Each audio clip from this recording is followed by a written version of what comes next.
Bismillahirrahmanirrahim. Alhamdulillahi Rabbil Alamin. Wassalatu wassalamu ala Rasulil Amin wa ala alihi wa sahbihi ajma'in. Amma ba'd. Assalamualaikum warahmatullahi wabarakatuh. Alhamdulillah, tuan-tuan dan puan-puan,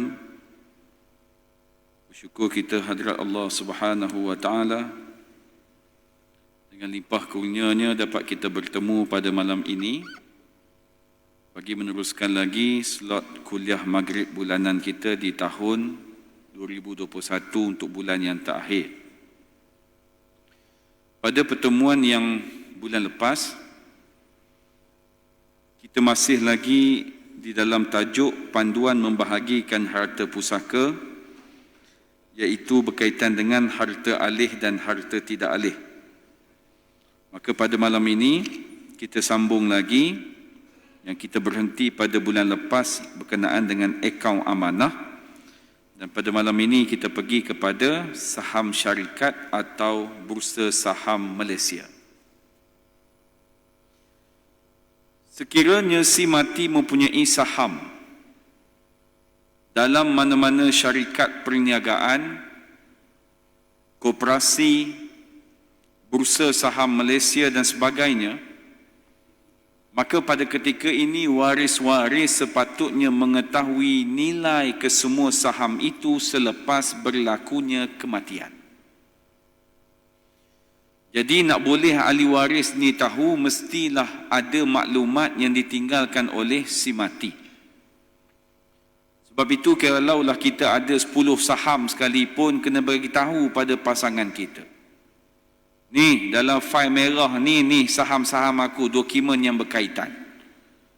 Andai kata berlaku sahaja kematian, maka ahli keluarga, ahli waris tadi tahu nak capai di mana dokumen itu.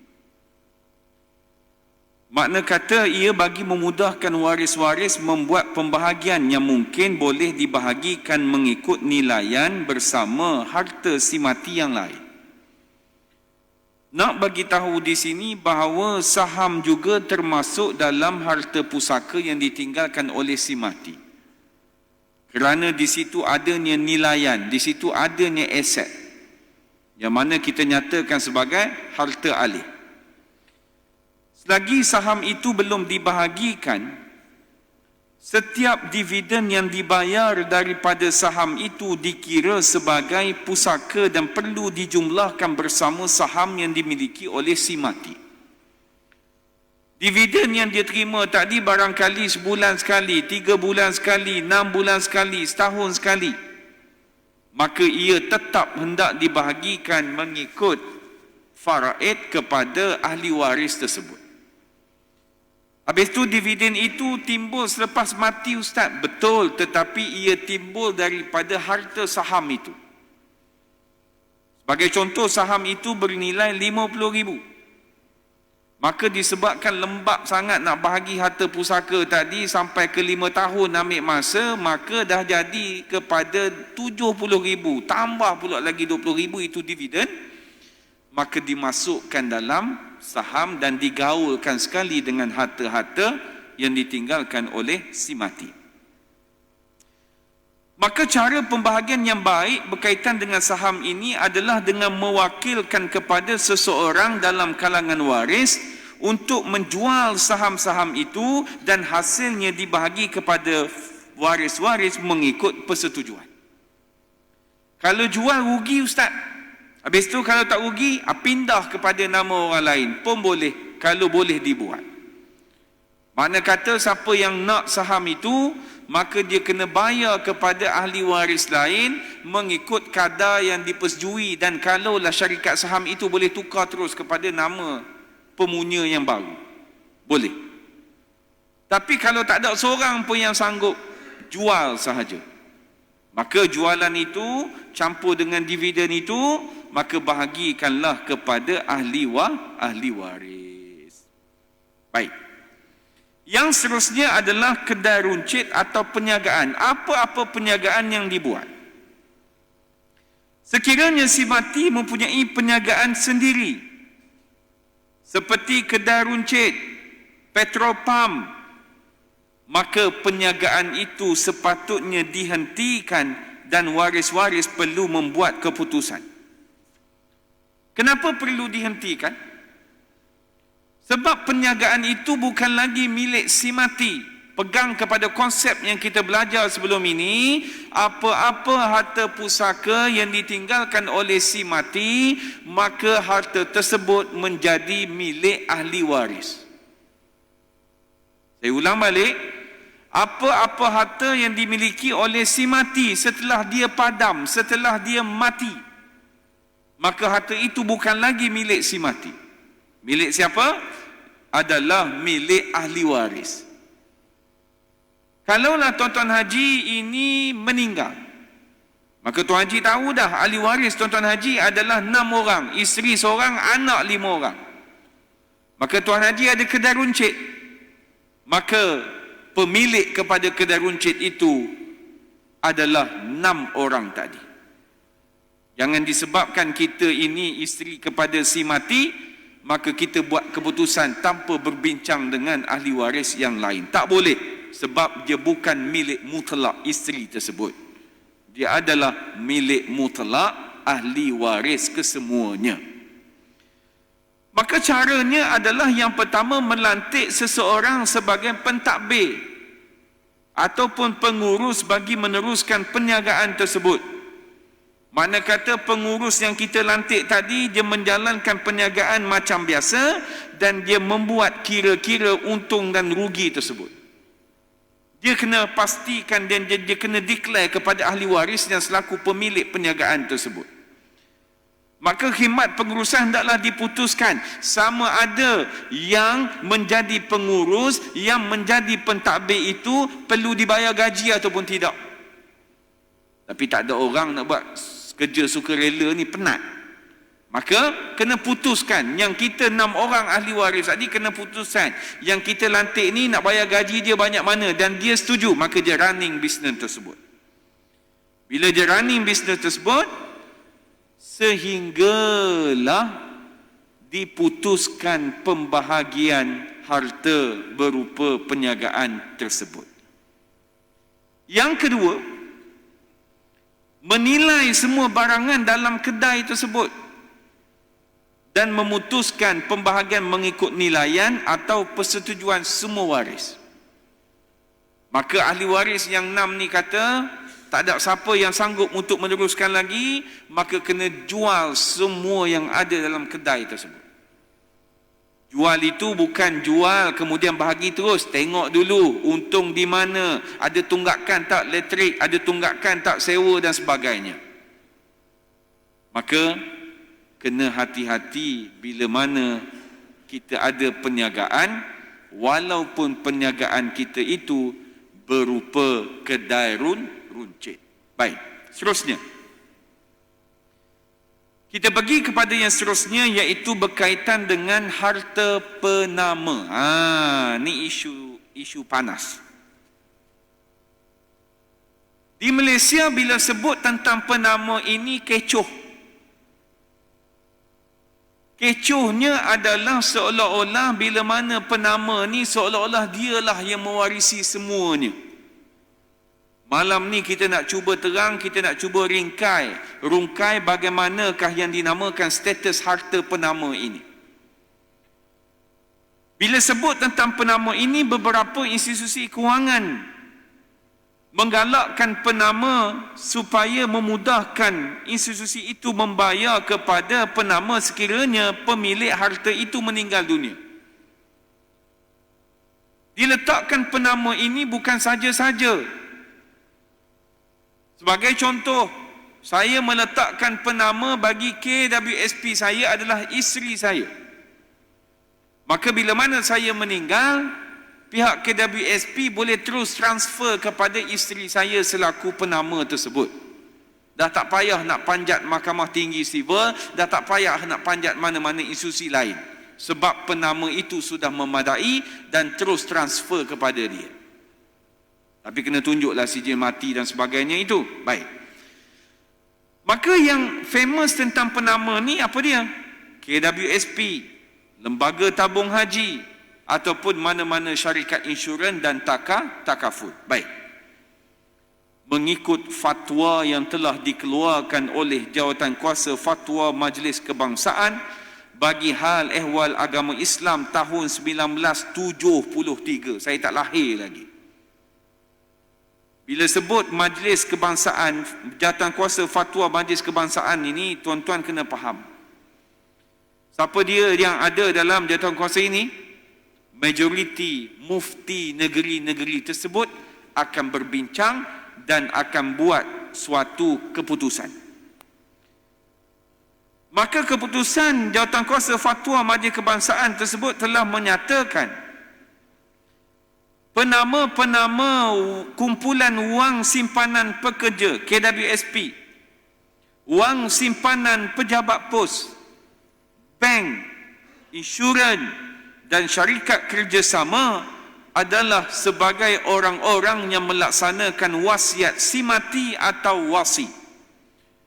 Mereka boleh menerima wang simati daripada sumber-sumber tersebut untuk dibahagikan kepada orang-orang yang berhak menurut pembahagian faraid. Makna kata berdasarkan pada fatwa di atas, penama ini sebenarnya bukan pemilik kepada harta yang dinamakan kepadanya. Sebaliknya, penama ini sebenarnya hanya wakil untuk mengeluarkan wang simati dan diagihkan kepada waris-waris mengikut hukum faraid. Kalaulah saya meletakkan penama itu adalah isteri saya, maka isteri saya tak boleh ambil semua sebab dia statusnya adalah penama. Maka ditugaskan kepadanya keluarkan wang tersebut dan dibahagikan kepada ahli waris yang saya tinggalkan. Ini kadang-kadang ada orang lelaki dia bubuh penama nama bini dia.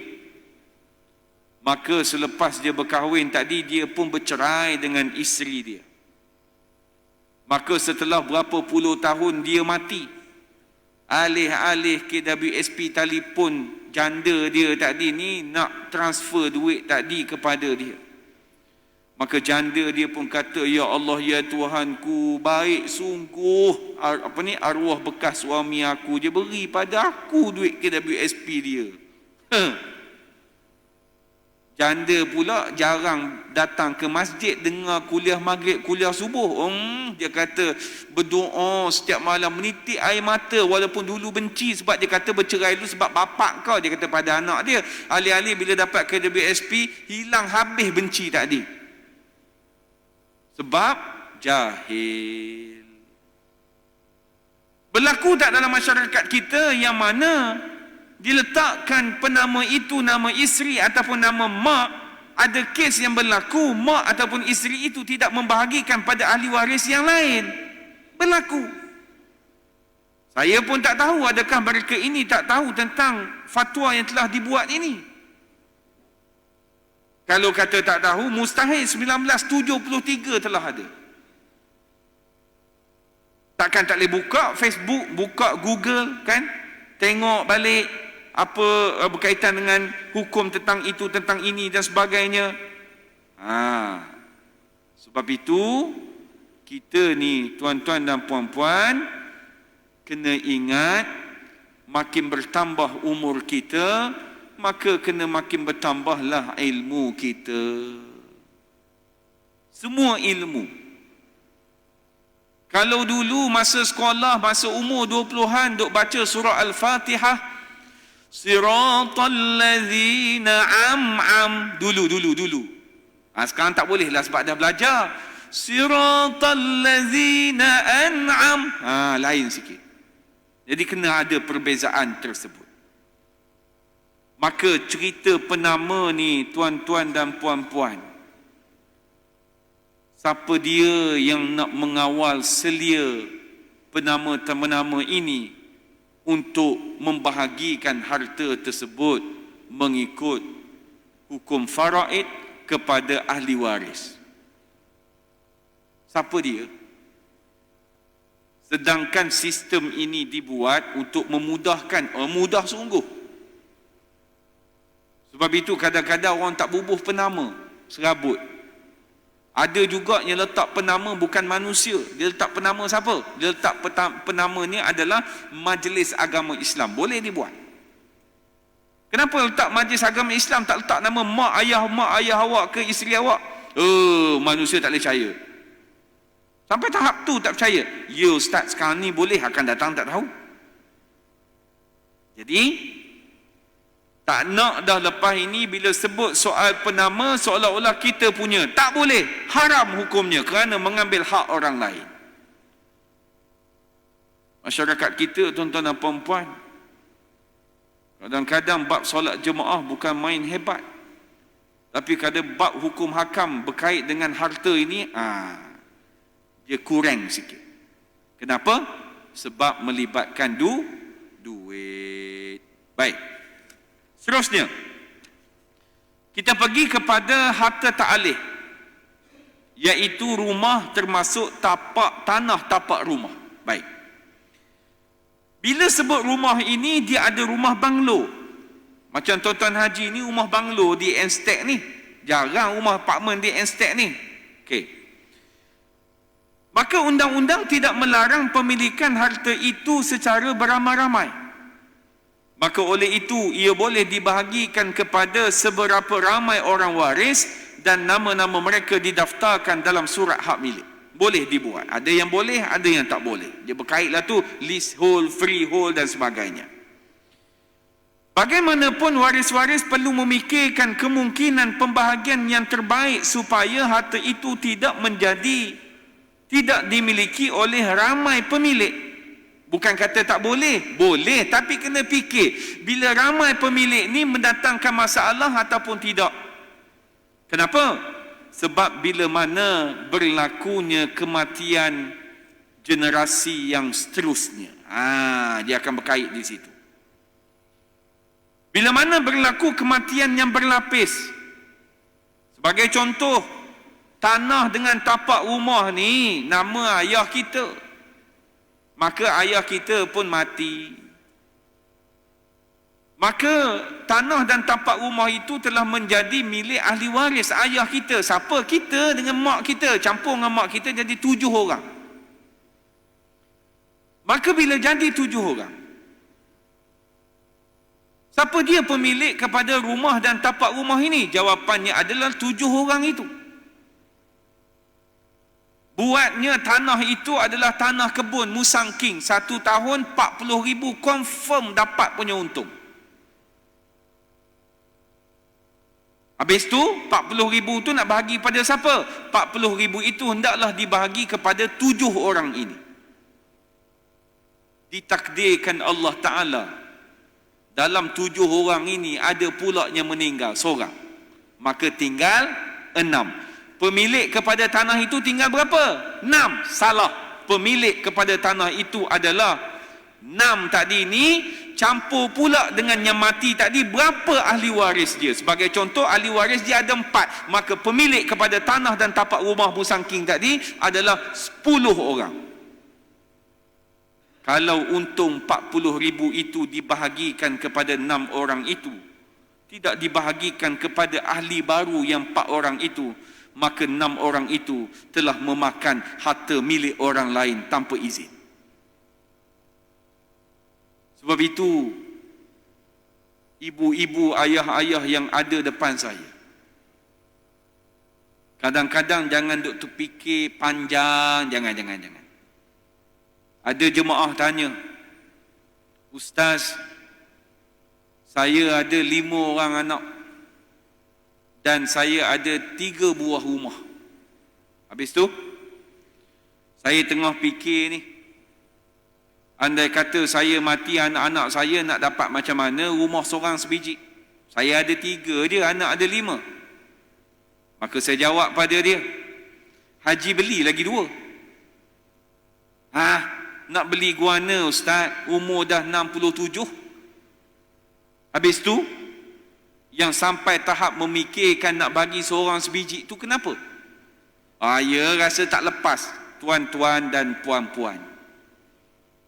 Yang tuan-tuan dan puan-puan datang ke bandar estate ni, Beli rumah di sini, ayah bagi 50,000 seorang ke dulu. Nak, kau nak pergi bandar estate kan, nak ambil 50,000 pergi beli rumah. Ada?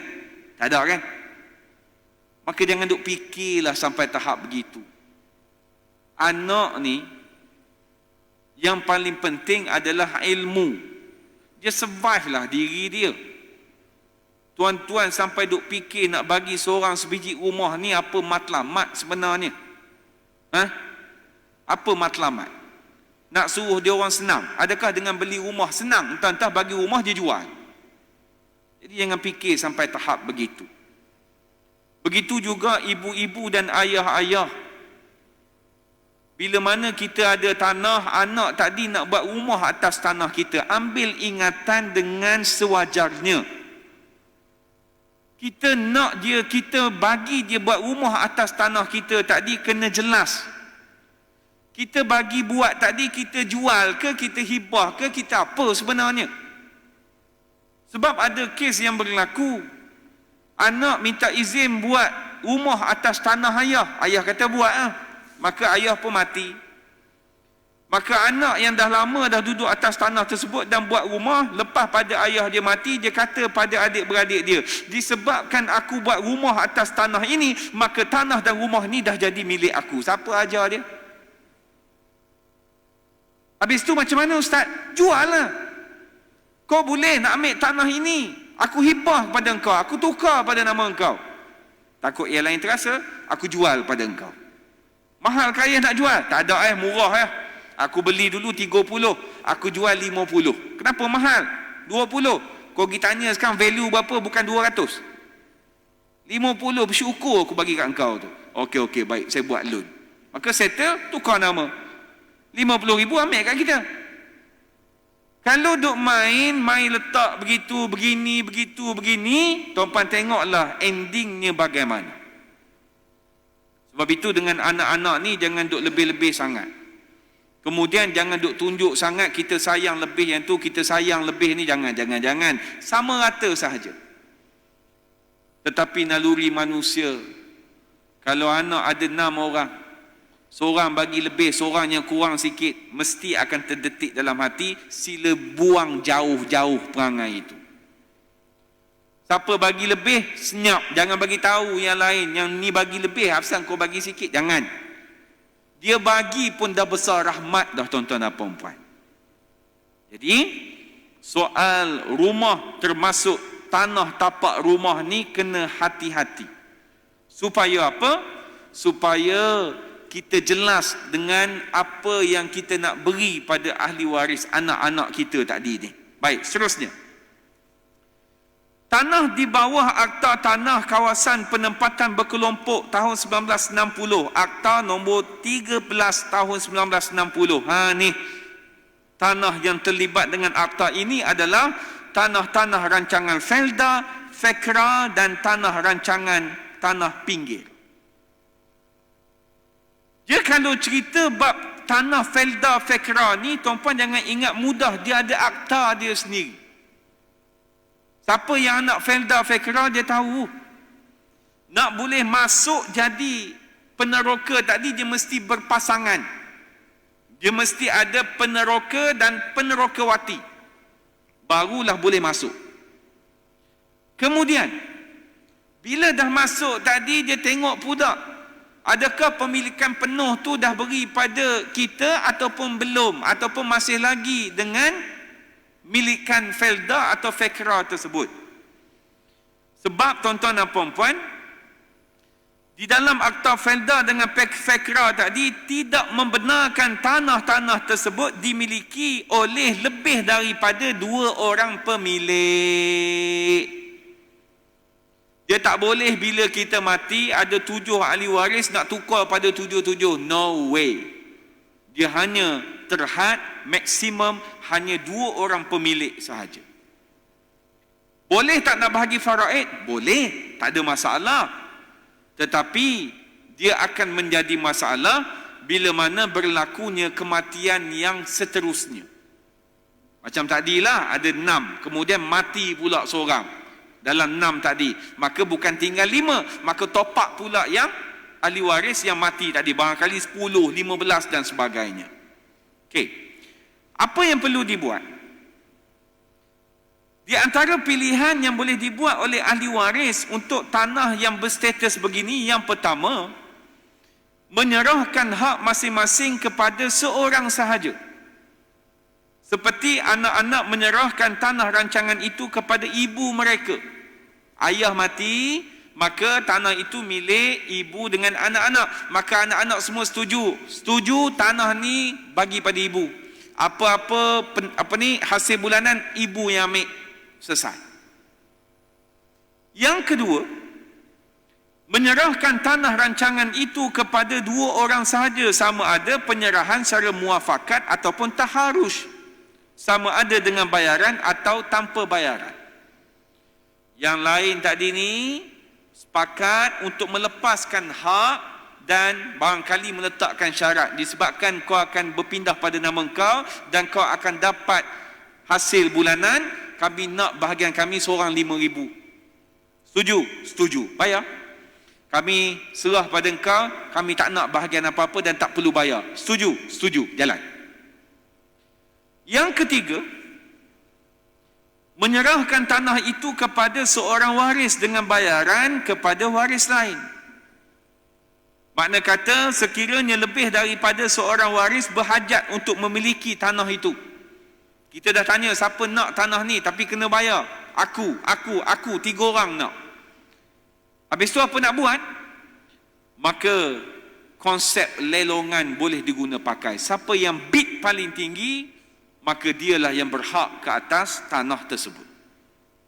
Dan yang keempat, sekiranya kesemua waris mahukan tanah itu, maka mereka boleh melantik sekurang-kurangnya seorang pentadbir untuk menguruskan.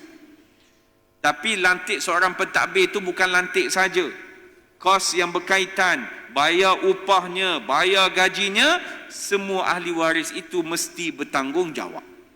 Terpulanglah, dapat hasil bulanan banyak ni, tolak siap-siap bahagian dia. Kemudian baru bahagi. Sikit-sikitlah, banyak-banyaklah tuan-tuan dan puan-puan. Cuma isunya akan sama, sampai bila boleh bertahan untuk dibahagikan dengan sebegitu rupa. Sebab susah. Tuan-puan nak bahagi dengan sebegitu rupa memang susah. Baik. Berapa minit lagi? Minit lagi? 6. Okay. Saya nak cerita statistik di Malaysia ini. Dengar molek. Lebih 1 juta hak milik tanah masih terdaftar atas nama orang mati di Malaysia ni. Saya ulang balik, lebih daripada 1 juta harta tanah di Malaysia ni masih lagi atas nama orang yang mati. Yang kedua, hanya 24% waris-waris menyelesaikan harta pusaka pada tahun kematian. Mati bulan 1, selesai tahun ni juga. Hanya 24%. Saya tak tahu 76% lagi pergi mana. Barangkali rakyat Malaysia ni harta dia dekat Scotland. Tu yang jadi payah tu. Padahal dekat Rembau ni je. Rakyat Malaysia, tak apalah, suka dengar tak suka ikut tuan-tuan dan perempuan lah. Rakyat Malaysia cerita bab menyegerakan pengkebumian cukup pantas. Respect. Alhamdulillah Ustaz. Ayah saya dulu meninggal pukul 9 pagi. Pukul 3 dah selesai semua sekali. Mudah dia Ustaz kan. Adalah tu amalan baik dia Ustaz. Habis selesai barulah hujan turun seolah-olah menangisi pemergian dia. Oi, dengar ayat tu begini. Baik. Kita tanya. Harta ayah tinggal dah settle dah? Oh, belum lagi Ustaz. Ambil masa. Berapa lama dah meninggal? Ada dekat dengan 5 tahun setengah.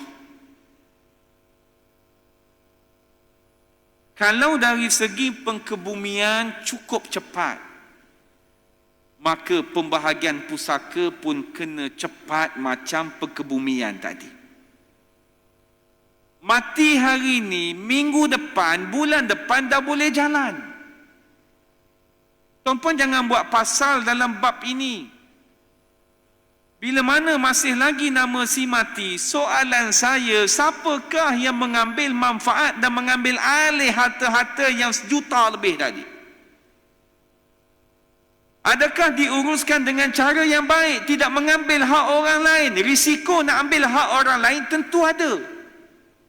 Tentu ada punya. Bila ambil hak orang lain, maka macam saya katakan tadi, ia melibatkan dosa. Dosa, tuan-tuan dan puan-puan, oi. Kenapa pula dosa, Ustaz? Dosa bila mana kita buat sesuatu kepada tanah itu tanpa meminta izin ahli waris yang lain. Lebih malang lagi, sampai ahli waris pun kita dah tak jumpa. Dosa, tuan-tuan dan puan-puan. Dosa, tuan-tuan dan puan-puan. Sebab itu, kena set dalam minda kita. Apa yang kita ada ini, tuan-tuan dan puan-puan, adalah pinjaman. Ya, perkataan ini daripada sekolah rendah lagi. Tahun ini, yang baru berapa minggu lepas, Allah Ta'ala uji rakyat Malaysia dengan banjir yang cukup hebat. Menangis orang itu, macam abuse, sampai hilang, tak tahu mana rumah dia. Orang lain nak basuh rumah, dia tak boleh nak basuh sebab rumah dia tak ada tau. Apa tandanya itu? Tandanya adalah Allah Ta'ala boleh ambil haknya pada bila-bila masa. Mujur Allah Ta'ala tak ambil nyawa. Tapi kita janganlah, kita yang berada di bandar estate ni, oh kawasan saya bebas banjir, siapa suruh dia pergi beli kawasan tu? Sedap cakap. Okeylah, boleh tak Allah Ta'ala buat kawasan dia tak banjir, kawasan kita pula banjir? Takkan kita nak kata, mustahil kawasan saya boleh banjir. Tak boleh, sebab Allah Ta'ala boleh buat anytime. Hatta nak ambil nyawa kita pun, tengah kita buat sesuatu pun boleh. Macam viral petang tadi, ada yang pasukan penyelamat seorang ni tadi ni, mati duduk tengah-tengah nak selamatkan barang-barang masa banjir dan sebagainya. Baik, ada soalan. Nur Hidayah Yuh. Baik. Apakah hukum seseorang minta bakal waris? Dia minta bakal waris dia. Emak dan adik-beradik memberi persetujuan melepaskan hak terhadap harta pusaka yang bakal dia tinggalkan kerana dia berhajat tinggalkan semua harta kepada anak tunggal, yakni anak perempuan. Apakah cara yang terbaik untuk menguruskan perkara ini? Dengar molek. Bila sebut tentang harta pusaka ni, dilarang untuk kita bercakap tentang harta pusaka kita. Sebab nak bercakap tentang faraid, mesti mati tu wujud dahulu. Sekarang ni wujud tak mati? Tak wujud lagi lah, sebab duk tengah bernafas sekarang ni. Tunggu mati. Jadi bila mati, siapakah yang boleh buat keputusan? Bukan kita yang mati tadi ni, iaitu ahli waris kita. Habis tu dia dah pesan dulu ustaz kat kita, yang begini-begini suruh lepaskan hak kita. Maka itu adalah sekadar pesanan dan tidak wajib untuk kita ikut pesanan tersebut. Melainkan kalau dia menghibahkan ataupun mewasiatkan. Maka dalam kes ini, Dia nak bagi kepada anak tunggal dia, perempuan. Sebab dia tahu bila dia meninggal, adik-beradik dia ni akan mewarisi hartanya, ataupun mak ayah dia juga akan mewarisi hartanya. Maka nasihat saya, dia teruslah hibahkan hartanya kepada anak tunggalnya itu. Selesai masalah. Dia tak boleh nak nasihat. Contoh, saya nasihat pada anak saya, biarlah anak saya kecil lagi, 6 tahun dengan 4 tahun dan baru 6 bulan. Oi anak, oi, nanti aku mati, nanti kau jangan ambil harta aku, Boleh begitu? Tak boleh. Sebab yang buat keputusan ke atas harta kita adalah ahli waris kita, bukan kita.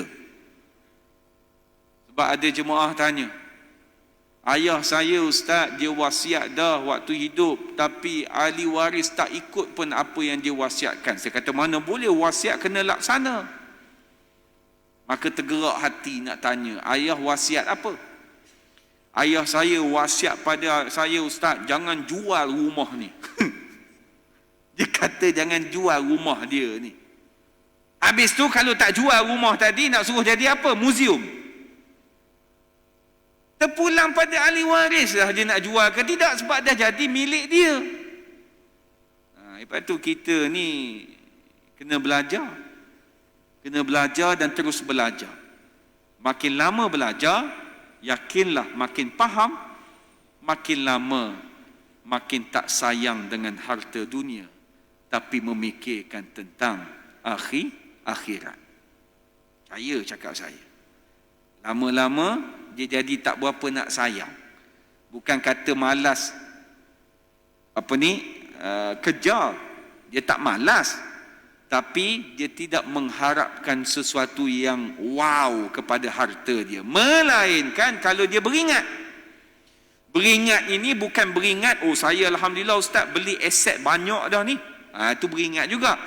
Dia beringat, adakah harta dia ini mampu untuk backup dia bertemu dengan Allah Subhanahu wa taala. Apa dia? Dia infak ke masjid, dia infak ke rumah orang tua, dia infak mana-manalah yang ada. Cerita bab infak ni jangan buat main tuan-tuan dan puan-puan. Ada satu masjid, dia nak buat tambahlah ruang di belakang tu, jadi memerlukan kepada 80,000 kosnya. Maka dia pun lancarkan tabung. Tak sampai setengah hari lancar, datang seorang jemaah tadi, dia kata, tutup Tuan Haji, tabung ni kenapa? Tutup. Kenapa? Saya nak bayar semua sekali kos tersebut, dan kontraktor pun saya yang cari. Tuan-tuan cuba bayar, dia buat keluar 80,000. Agak-agak dalam bank dia ada 85,000 ke, tak apalah, tinggal kat aku 5,000 je, 80 bagi pada surah. Agak-agak banyak tu ke harta dia? Okeylah, tuan-tuan jangan kira dia. Saya nak tanya tuan-tuan, tuan-tuan ada 1 juta dalam bank, nampak keluar tak 100,000?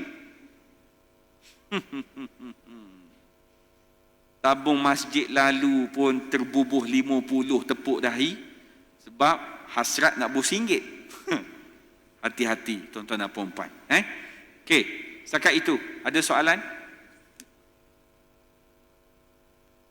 27. Ada soalan?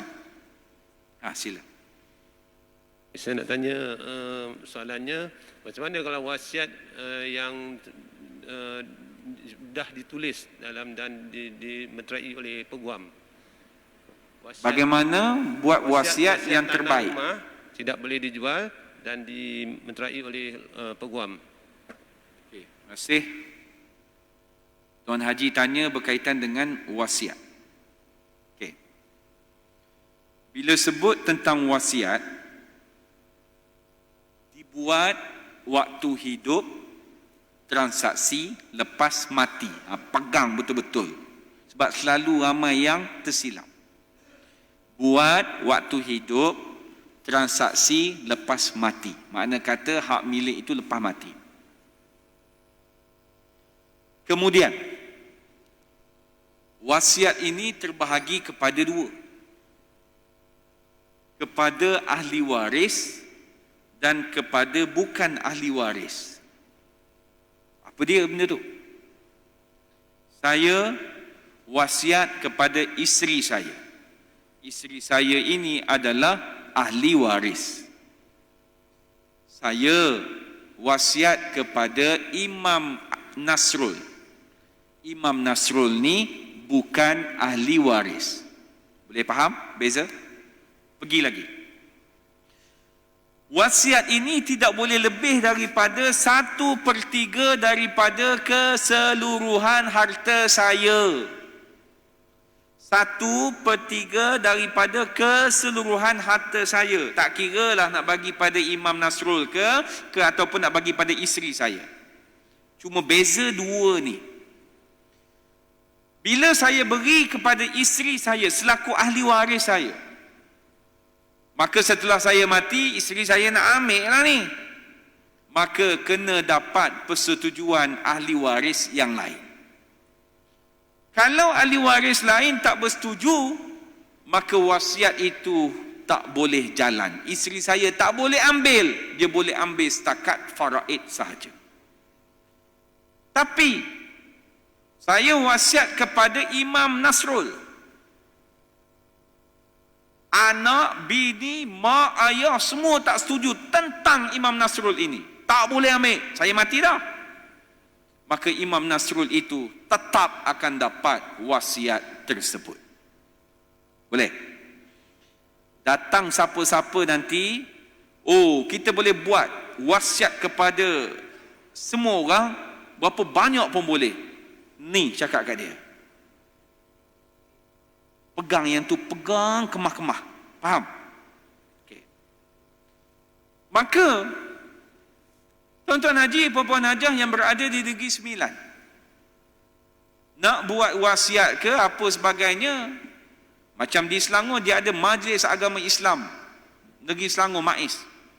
Maka di Negeri Sembilan pun juga ada. Pergilah ke tu, Perbadanan Wakaf Negeri Sembilan, di bangunan MAIS tu, di tengah-tengah kat Tasik tu, pergi sana. Maka mereka akan siapkan dokumentasi, dan wasiat itu walaupun dibuat secara bertulis. Tuan-tuan nak buat sendiri pun boleh, nak mengikuti mereka pun boleh. Cuma nasihat saya, endorse di mahkamah syariah. Endorse macam mana? Endorse lah. Supaya dia dalam bentuk perintah. Boleh tak kalau kita buat dalam bentuk perjanjian sahaja, kemudian Pesuruhjaya sumpah? Boleh. Tapi bila kita mati, agensi-agensi ini, dia minta untuk kita buat pengesahan dulu di mahkamah syariah. Tapi bila pengesahan di mahkamah syariah, bukan kita pergi seorang, bukan selorok seorang begitu je. Kita akan jadi pihak pemohon ataupun plaintiff, dan ahli waris lain akan jadi pihak responden dan defendant. Kalau mereka tak bersetuju, maka mereka boleh lawan. Berbeza tak bila mana kita buat waktu hidup dan kita terus endorse, ataupun kita buat waktu hidup, kita tak endorse, dan bila kita mati, ahli waris pula yang terpaksa panjat ke mahkamah syariah untuk buat pengesahan, bukan lagi endorse. Boleh faham Okey? Sekadar itu saja. Kita berjumpa lagi pada bulan hadapan di tahun 2022. Tahun ni 35 tahun. Tahun depan 36 tahun. Tuan Haji 41. Muda lagi. Wabillahi taufiq wa hidayah. Assalamualaikum warahmatullahi wabarakatuh.